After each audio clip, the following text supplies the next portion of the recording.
نحمده ونصلي ونسلم على رسوله الكريم اما بعد فاعوذ بالله من الشيطان الرجيم بسم الله الرحمن الرحيم رب اشرح لي صدري ويسر لي امري واحلل عقدة من لساني يفقهوا قولي ربنا آتنا في الدنيا حسنة وفي الآخرة حسنة وقنا عذاب النار آمین بجاہ سید المرسلین صلی اللہ علیہ وآلہ وبارک وسلم۔ سورہ قصص رکوع نمبر 8 کا آغاز ہے۔ اس رکوع میں اللہ تبارک و تعالی نے ہمیں اپنی قدرت، نعمتوں اور توحید پر دلائل عطا فرمائے ہیں۔ آیت نمبر 76 میں اللہ تبارک و تعالی نے فرمایا، بے شک قارون موسیٰ کی قوم سے تھا، پھر اس نے قوم پر زیادتی کی اور ہم نے اس کو اتنے خزانے دیے جن کی کنجیاں اٹھانا ایک طاقتور جماعت پر بھاری تھی۔ جب اس سے اس کی قوم نے کہا اتراؤ نہیں، بے شک اللہ اترانے والوں کو پسند نہیں کرتا۔ اس سے پہلے آیت نمبر 60 میں کفار مکہ سے فرمایا گیا تھا کہ تمہیں جو چیز دی گئی ہے وہ صرف دنیاوی زندگی کا سامان ہے اور اس کی زینت ہے، اور اب یہاں سے بیان فرمایا جا رہا ہے کہ قارون کو بھی دنیاوی زندگی کا سامان دیا گیا اور اس نے اس پر غرور کیا، تو وہ بھی فرعون کی طرح عذاب سے نہ بچ سکا۔ تو اے مشرکو، تم قارون اور فرعون سے زیادہ مال اور تعداد نہیں رکھتے، اور فرعون کو اس کے لشکر و مال نے عذاب سے بچنے میں کوئی فائدہ ہی نہیں دیا۔ اسی طرح قارون کو حضرت موسیٰ علیہ السلام سے رشتہ داری اور اس کے کثیر خزانوں نے کوئی نفع نہیں دیا۔ تو تم کس چیز کے بھروسے پر رسول کریم صلی اللہ علیہ وسلم کو جھٹلا رہے ہو اور ان پر ایمان لانے سے منہ موڑ رہے ہو؟ یاد رکھو، اگر تم بھی اپنی روش سے باز نہ آئے تو تمہارا انجام بھی فرعون اور قارون سے مختلف نہیں ہوگا۔ یہاں پر اس آیت مبارکہ میں قارون کے متعلق بیان ہوا، اس کا مختصر سا تعارف ہم سماعت کرتے ہیں۔ اس کے خزانوں کا حال اور اس کی روش جو تھی وہ ملاحظہ کرتے ہیں۔ مفسرین یہ فرماتے ہیں کہ قارون حضرت موسیٰ علیہ السلام کے چچا یسر کا بیٹا انتہائی خوبصورت اور حسین شکل کا آدمی تھا، اسی لیے اسے منور کہتے تھے۔ بنی اسرائیل میں توریت کا سب سے بہتر وہ قاری تھا، ناداری کے زمانے میں نہایت عاجزی کرنے اور بااخلاق تھا۔ دولت ہاتھ آتے ہی اس کا حال تبدیل ہو گیا اور یہ بھی سامری کی طرح منافق ہو گیا۔ کہا گیا ہے کہ فرعون نے اسے بنی اسرائیل پر حاکم بنا دیا تھا۔ اللہ تبارک و تعالی نے اسے اتنے خزانے دیے تھے کہ ان کی چابیاں اٹھانا ایک طاقتور جماعت پر بھاری پڑتا تھا، اور یہ لوگ خزانوں کی وزنی چابیاں اٹھا کر تھک جایا کرتے تھے۔ جب قارون سوار ہو کر نکلتا تو کئی خچروں پر اس کے خزانوں کی چابیاں لادی جاتی تھی۔ جب اس سے بنی اسرائیل کے مومن حضرات نے کہا کہ اے قارون، تم اپنے مال کی کثرت پر اتراؤ نہیں، بے شک اللہ تعالیٰ اترانے والوں کو پسند نہیں کرتا، اور اللہ تعالیٰ نے تجھے جو مال دیا ہے اس کے ذریعے تو اللہ تعالیٰ کی نعمتوں کا شکر کر کے اور مال کو خدا کی راہ میں خرچ کر کے آخرت کا گھر طلب کر، اور دنیا سے اپنا حصہ نہ بھول، بلکہ دنیا میں آخرت کے لیے عمل کرتا تاکہ تو عذاب سے جو ہے نجات پا جائے، کیونکہ دنیا میں انسان کا حقیقی حصہ یہ ہے کہ وہ صدقہ اور صلہ رحمی وغیرہ کے ذریعے آخرت کے لیے عمل کرے، اور تو اللہ تبارک و تعالیٰ کے بندوں کے ساتھ اسی طرح احسان کر جیسا کہ اللہ تعالیٰ نے تجھ پر احسان کیا، اور گناہوں کا ارتکاب کر کے، ظلم، بغاوت اور سرکشی کر کے زمین میں فساد نہ کر، بے شک اللہ تعالیٰ فسادیوں کو پسند نہیں کرتا۔ تو اس آیت مبارکہ سے یہ معلوم ہوا کہ مال و دولت کی کثرت، فخر، غرور اور تکبر میں مبتلا ہونے کا ایک سبب یہ مال و دولت ہے۔ پھر امام غزالی علیہ رحمہ اس بارے میں فرماتے ہیں کہ مال و دولت، پیروکاروں اور مددگاروں کی کثرت کی وجہ سے تکبر کرنا تکبر کی سب سے بری قسم ہے، کیونکہ مال پر تکبر کرنے والا اس شخص کی طرح ہے جو اپنے گھوڑے اور مکان پر تکبر کرتا ہے۔ اب اگر اس کا گھوڑا مر جائے یا مکان گر جائے تو وہ ذلیل اور رسوا ہوتا ہے، اور جو شخص بادشاہوں کی طرح سے اختیارات پانے پر تکبر کرتا ہے، اپنی کسی ذاتی صفت پر نہیں، تو وہ اپنا معاملہ ایسے دل پر رکھتا ہے جو ہنڈیاں سے بھی زیادہ جوش مارتا ہے۔ اب اگر اس سلسلے میں کچھ تبدیلی آ جائے تو وہ مخلوق میں سے سب سے زیادہ ذلیل ہوتا ہے۔ اور ہر وہ شخص جو خارجی امور کی وجہ سے تکبر کرتا ہے اس کی جہالت ظاہر ہے، کیونکہ مالداری پر تکبر کرنے والا آدمی اگر غور کرے تو دیکھے گا کہ کئی یہودی مال و دولت اور حسن و جمال میں اس سے بڑے ہوئے ہیں۔ تو ایسے شرف پر افسوس ہے جس میں یہودی تم سے سبقت لے جائیں، اور ایسے شرف پر بھی افسوس ہے جسے چور ایک لمحے میں لے جائیں اور اس کے بعد وہ شخص ذلیل اور مفلس ہو جائے۔ اللہ تعالیٰ سب مسلمانوں کو مال و دولت کی وجہ سے پیدا ہونے والے تکبر سے بچنے کی توفیق مرحمت فرمائے۔ آیت نمبر 77 میں فرمایا، اور جو مال تجھے اللہ نے دیا ہے اس کے ذریعے آخرت کا گھر طلب کر اور دنیا سے اپنا حصہ نہ بھول، اور احسان کر جیسا کہ اللہ نے تجھ پر احسان کیا، اور زمین میں فساد نہ کر، بے شک اللہ فسادیوں کو پسند نہیں کرتا۔ آیت کے اس حصے کی تفسیر میں یہ بیان کیا گیا ہے کہ اے قارون، تو اپنی صحت، قوت، جوانی اور دولت کو نہ بھول، بلکہ تجھے ان کے ساتھ آخرت طلب کرنی چاہیے۔ اس سے یہ معلوم ہو رہا ہے کہ انسان کو اپنی صحت، قوت، جوانی اور دولت اللہ کی نافرمانی میں استعمال کر کے ضائع نہیں کرنی چاہیے، بلکہ انہیں اللہ تعالیٰ کی اطاعت اور فرما برداری میں استعمال کرنا چاہیے، اور اللہ تبارک و تعالیٰ کی ان نعمتوں کے ذریعے اپنی آخرت کو سنوارنے کی کوشش کرنی چاہیے۔ حضرت عبداللہ بن عباس فرماتے ہیں کہ رسول اللہ صلی اللہ علیہ وسلم نے ایک شخص کو نصیحت کرتے ہوئے فرمایا کہ 5 چیزوں کو 5 سے پہلے غنیمت سمجھو۔ پہلی، جوانی کو بڑھاپے سے پہلے، دوسری، تندرستی کو بیماری سے پہلے، تیسری، دولت مندی کو ناداری سے پہلے، اور چوتھی، فراغت کو مصروفیت سے پہلے، پانچویں، زندگی کو موت سے پہلے۔ آیت نمبر 78 میں فرمایا، قارون نے کہا، یہ تو مجھے ایک علم کی بنا پر ملا ہے جو میرے پاس ہے، اور کیا اسے یہ نہیں معلوم کہ اللہ نے اس سے پہلے وہ قومیں ہلاک فرما دی جو زیادہ طاقتور اور زیادہ مال جمع کرنے والی تھی، اور مجرموں سے ان کے گناہوں کی پوچھ گچھ نہیں کی جاتی۔ قارون نے نصیحت کرنے والوں کو جواب دیتے ہوئے کہا کہ یہ مال تو مجھے ایک علم کی بنا پر ملا ہے جو میرے پاس ہے۔ اس علم سے کیا مراد ہے، اس کے بارے میں مفسرین کا ایک قول یہ ہے کہ اس سے توریت کا علم مراد ہے، ایک قول یہ ہے کہ اس سے علمی کیمیا مراد ہے جو قارون نے حضرت موسیٰ علیہ السلام سے حاصل کیا تھا، اور اس کے ذریعے سے وہ ایک نرم دھات رانگ کو چاندی اور تانبے کو سونا بنا لیتا تھا، اور ایک قول یہ ہے کہ اس سے تجارت، زراعت اور پیشوں کا علم مراد ہے۔ مزید آیت نے فرمایا، اولم یعلم، اور کیا اسے نہیں معلوم؟ قارون کا خیال تھا کہ چونکہ میرے پاس علم، زر، زور، جتھا جماعت بہت کافی ہے، اسی لیے مجھے کوئی نقصان نہیں پہنچا سکتا اور نہ مجھ پر عذاب الہی آ سکتا ہے۔ اس کے اس خیال کی تردید میں اس آیت میں فرمائی گئی کہ تجھ سے پہلے کے کفار تجھ سے زیادہ طاقتور، مالدار، ہنرمند اور جتھے والے تھے، مگر نبی کی مخالفت کی وجہ سے جو عذاب آیا تو اسے کوئی دور نہیں کر سکا۔ تو کیوں اپنی قوت اور مال کی کثرت پر غرور کرتا ہے؟ کیا تو نہیں جانتا کہ اس کا انجام جو ہے وہ ہلاکت ہے؟ مزید فرمایا، وَلَا يُسْأَلُ عَنْ ذُنُوبِهِمُ الْمُجْرِمُونَ، اور مجرموں سے ان کے گناہوں کی پوچھ گچھ نہیں کی جاتی۔ اس آیت کا معنی یہ ہے کہ جب اللہ تبارک و تعالی مجرموں کو سزا دیتا ہے تو اسے ان کے گناہ دریافت کرنے کی حاجت نہیں ہے، کیونکہ وہ ان کا حال جانتا ہے، لہٰذا دوسرے وقت میں ان سے جو پوچھا جائے گا وہ معلومات کے لیے نہیں بلکہ ڈانٹ ڈپٹ کے لیے ہوگا۔ آیت نمبر 79 میں فرمایا، تو وہ اپنی زینت میں اپنی قوم کے سامنے نکلا تو دنیاوی زندگی کے طلبگار کہنے لگے، اے کاش ہمیں بھی ایسا مل جاتا جیسا قارون کو ملا، بے شک یہ بڑے نصیب والا ہے۔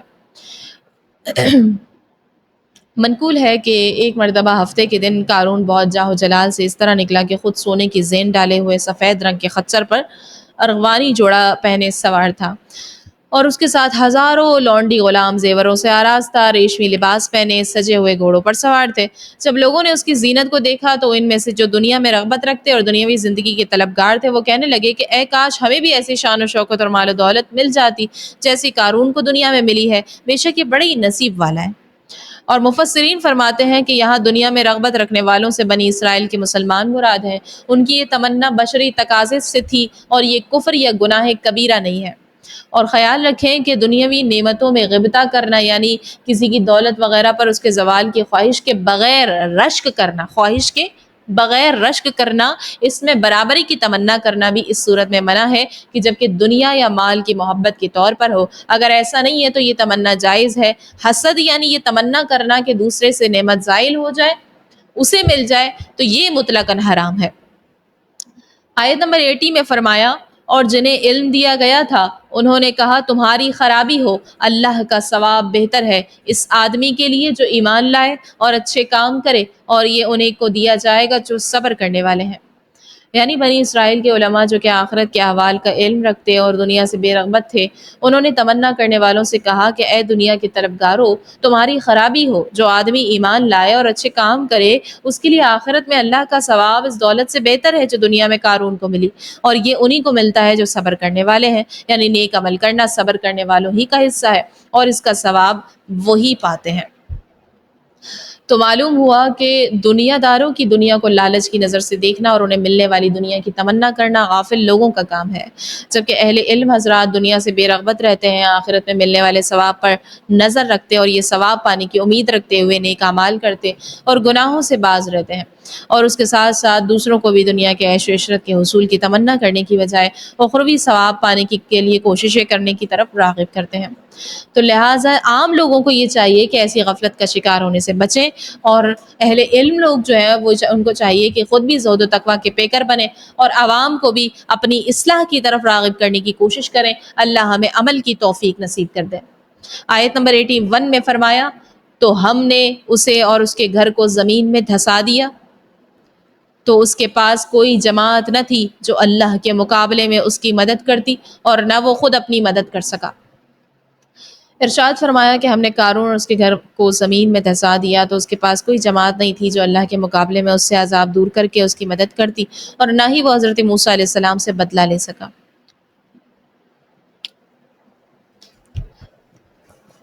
پھر آگے آیت نمبر 82 میں فرمایا، اور گزشتہ کل جو اس کے مقام و مرتبے کی آرزو کرنے والے تھے وہ کہنے لگے، عجیب بات ہے کہ اللہ اپنے بندوں میں سے جس کے لیے چاہتا ہے رزق وسیع کرتا ہے اور تنگ فرما دیتا ہے۔ اگر اللہ ہم پر احسان نہ فرماتا تو ہمیں بھی دھسا دیتا۔ بڑی عجیب بات ہے کہ کافر کامیاب نہیں ہوتے۔ یعنی جو لوگ قارون کے مال و دولت دیکھ کر اس کے خواہش مند تھے، جب انہوں نے قارون کا عبرتناک انجام دیکھا تو وہ اپنی اس آرزو پر نادم ہو کر کہنے لگے، شرمندہ ہو کر کہنے لگے کہ عجیب بات ہے کہ اللہ تعالیٰ اپنے بندوں میں سے جس کے لیے چاہتا ہے رزق وسیع کر دیتا ہے اور جس کے لیے چاہتا ہے تنگ فرما دیتا ہے۔ اگر اللہ تعالیٰ ہمیں ایمان کی دولت عطا فرما کر ہم پر احسان نہ فرماتا تو ہم بھی قارون کی طرح زمین میں دھسا دیے جاتے۔ بڑی ہی عجیب بات ہے کہ کافر کامیاب نہیں ہوتے اور انہیں اللہ تعالیٰ کے عذاب سے نجات نہیں ملتی۔ اور اس آیت مبارکہ پر سورہ قصص کے 8ویں رکوع کا اختتام ہوتا ہے۔ 9ویں رکوع کے آغاز میں آیت نمبر 83 میں فرمایا، یہ آخرت کا گھر ہم ان لوگوں کے لیے بناتے ہیں جو زمین میں تکبر اور فساد نہیں چاہتے، اور اچھا انجام پرہیزگاروں ہی کے لیے ہے۔ ارشاد فرمایا کہ آخرت کا گھر جنت جس کی خبریں تم نے سنی اور جس کے اوصاف تم تک پہنچے، اس کا مستحق ہم ان لوگوں کو بناتے ہیں جو زمین میں نہ تو ایمان لانے سے تکبر کرتے ہیں اور نہ ہی ایمان لانے والوں پر بڑائی چاہتے ہیں، اور نہ ہی گناہ کر کے فساد چاہتے ہیں، اور آخرت کا انجام اچھا انجام پرہیزگاروں ہی کے لیے ہے۔ تو اس آیت سے یہ معلوم ہو رہا ہے کہ تکبر کرنا، فساد پھیلانا اتنے برے کام ہیں کہ ان کی وجہ سے بندہ جنت جیسی نعمت سے محروم رہ سکتا ہے، جبکہ عاجزی و انکساری کرنا اور معاشرے میں امن و سکون کی فضا پیدا کرنا اتنے عظیم کام ہے کہ ان کی بدولت بندہ جنت جیسی انتہائی عظمت و شان والی نعمت پا سکتا ہے۔ لہٰذا ہر مسلمان کو چاہیے کہ وہ اپنے قول اور فعل سے کسی طرح تکبر کا اظہار نہ کرے، یوں ہی معاشرے میں گناہ اور ظلم و زیادتی کے ذریعے فساد پھیلانے کی کوشش نہ کرے۔ رسول اللہ صلی اللہ علیہ وسلم نے فرمایا کہ اللہ تبارک و تعالیٰ نے مجھے وحی فرمائی، میں تم لوگوں کو حکم دوں کہ انکساری کرو، حتیٰ کہ تم میں سے کوئی کسی پر فخر نہ کرے اور نہ کوئی کسی پر ظلم کرے۔ آیت نمبر 84 میں فرمایا، جو نیکی لائے گا اس کے لیے اس سے بہتر بدلہ ہے، اور جو برائی لائے تو برا کام کرنے والوں کو اتنا ہی بدلہ دیا جائے گا جتنا وہ کرتے تھے۔ یعنی قیامت کے دن جو شخص ایمان اور نیک اعمال لے کر بارگاہ الہی میں حاضر ہوگا، تو اس کے لیے اس نیکی سے بہتر بدلہ ہے کہ اسے ایک نیکی کا ثواب کم از کم 10 گنا ملے گا، اور زیادہ کی کوئی حد نہیں۔ پھر یہ ملنے والا ثواب دائمی ہے، کبھی فنا نہ ہوگا، اور یہ ثواب اس کے خیال و گمان سے بالاتر ہوگا۔ اور جو برے اعمال لے کر حاضر ہوگا تو برا کام کرنے والوں کو اتنا ہی بدلہ دیا جائے گا جتنا وہ کرتے تھے، اور اللہ تبارک و تعالیٰ کے فضل و رحمت سے اسے اس کے گناہوں کے مطابق ہی سزا ملے گی، اس میں اضافہ نہیں ہوگا۔ آیت نمبر 85 میں فرمایا، بے شک جس نے آپ پر قرآن فرض کیا ہے وہ آپ کو لوٹنے کی جگہ ضرور واپس لے جائے گا۔ تم فرماؤ میرا رب خوب جانتا ہے جو ہدایت لایا ہے اور اسے بھی جو کھلی گمراہی میں ہے۔ یعنی اے حبیب صلی اللہ علیہ وسلم، بے شک جس نے آپ پر قرآن مجید کی تلاوت اور تبلیغ کرنا اور اس کے احکام پر عمل کرنا لازم کیا ہے، وہ آپ کو لوٹنے کی جگہ مکہ مکرمہ میں ضرور واپس لے جائے گا۔ مراد یہ ہے کہ اللہ تعالیٰ کو فتح مکہ کے دن مکہ مکرمہ میں بڑی شان و شوکت، عزت و وقار اور غلبہ و اقتدار کے ساتھ داخل کرے گا۔ وہاں کے رہنے والے سب آپ صلی اللہ علیہ وسلم کے زیر فرمان ہوں گے، شرک اور اس کے حامی ذلیل و رسوا ہوں گے۔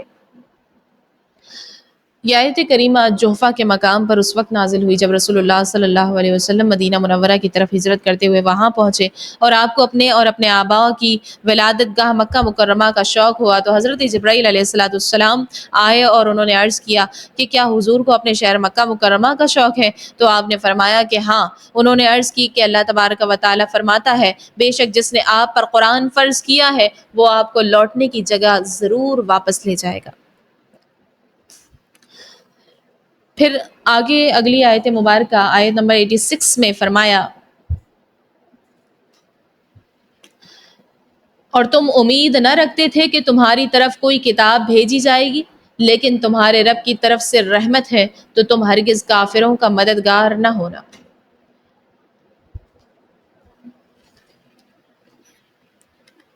ممکن ہے کہ اس آیت کا ظاہری معنی مراد ہو۔ اس صورت میں آیت کا مطلب یہ ہوگا کہ اے حبیب صلی اللہ علیہ وسلم، آپ اللہ تعالیٰ کی رحمت کے علاوہ کسی اور سبب سے قرآن مجید ملنے کی امید نہ رکھتے تھے، اور جب اللہ تعالیٰ نے اپنی رحمت سے آپ کی طرف قرآن مجید نازل فرمایا ہے تو آپ پہلے کی طرح اب بھی کافروں کے مددگار نہ ہونے پر قائم رہیں۔ اور یہ بھی ممکن ہے کہ یہاں بظاہر خود خطاب جو ہے رسول اللہ صلی اللہ علیہ وسلم سے ہو، اور مراد آپ کی امت ہو، یعنی نبی کریم صلی اللہ علیہ وسلم کی امت کو یہ توقع نہیں تھی کہ انہیں یہ کتاب عطا کی جائے گی، لیکن اللہ تعالیٰ نے اپنے حبیب صلی اللہ علیہ وسلم کے صدقے ان پر رحمت فرمائی اور ان کی طرف قرآن مجید جیسی عظیم الشان کتاب بھیجی۔ تو اے بندے، جب تمہیں ایسی عظیم نعمت ملی ہے تو تم ہرگز کافروں کے مددگار نہ ہونا، بلکہ ان سے جدا رہنا اور ان کی مخالفت کرتے رہنا۔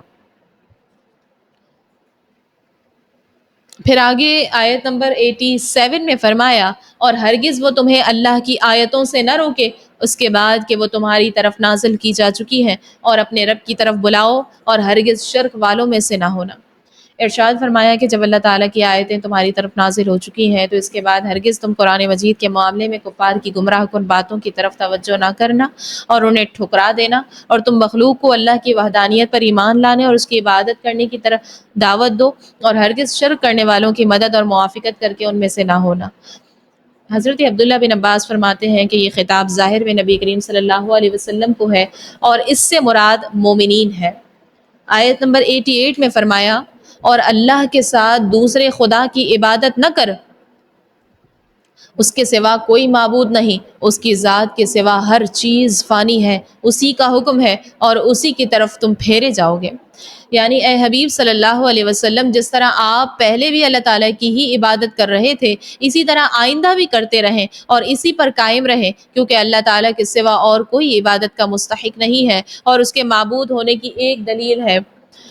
کہ اس کی ذات کے سوا ہر چیز فانی بالذات ہے، دوسری دلیل یہ ہے کہ مخلوق کے درمیان اسی کا حکم نافذ ہے، اور تیسری دلیل یہ ہے کہ آخرت میں اسی کی طرف تمام لوگ پھیرے جائیں گے اور وہی اعمال کی جزا دے گا۔ یہاں بھی یہ ممکن ہے کہ بظاہر خطاب رسول اللہ صلی اللہ علیہ وسلم سے ہو اور سنایا امت کو جا رہا ہو۔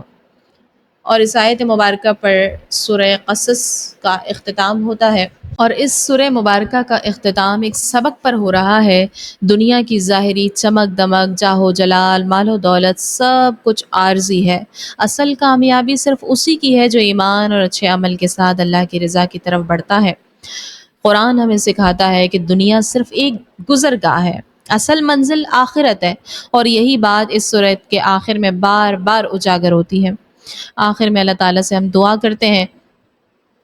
کہ اے اللہ، تو نے ہمیں موسیٰ علیہ السلام، فرعون کی کہانی سنائی، تو نے قارون کی دولت اور اس کا انجام دکھایا، تو نے ہمیں دنیا کی حقیقت اور آخرت کی ابدیت سمجھائی۔ یا رب، ہمیں ان باتوں کو صرف سننے والا نہیں، سمجھنے اور عمل کرنے والا بنا دے۔ اے رب العالمین، ہمیں قارون جیسی غفلت سے بچا لے، ہمیں موسیٰ علیہ السلام جیسے یقین، توکل اور صبر والا بنا دے۔ دنیا کی وقتی زینت ہمیں دھوکے میں نہ ڈالے، اور ہمیں اپنی رضا کے لیے جینے اور مرنے کا حوصلہ عطا فرما۔ یا اللہ، جب قیامت کے دن ہر انسان کو پکارا جائے گا تو ہمیں بھی ان لوگوں میں شامل کرنا جنہیں ایمان، صبر اور نیکی کی بنیاد پر جنت کی طرف بلایا جائے گا۔ اے اللہ، جیسے تو نے موسیٰ علیہ السلام کو ظالموں سے نجات دی، ہمیں بھی باطل فتنوں اور نفس کی غلامی سے نجات عطا فرما۔ ہمارے دل کو دنیا کی محبت سے پاک کر کے اپنی محبت، اپنی یاد اور اپنی رضا سے بھر دے۔ اے اللہ، ہماری اس سورہ مبارکہ کی تلاوت، فہم اور بیان کو ہمارے لیے ذریعہ نجات بنا دے،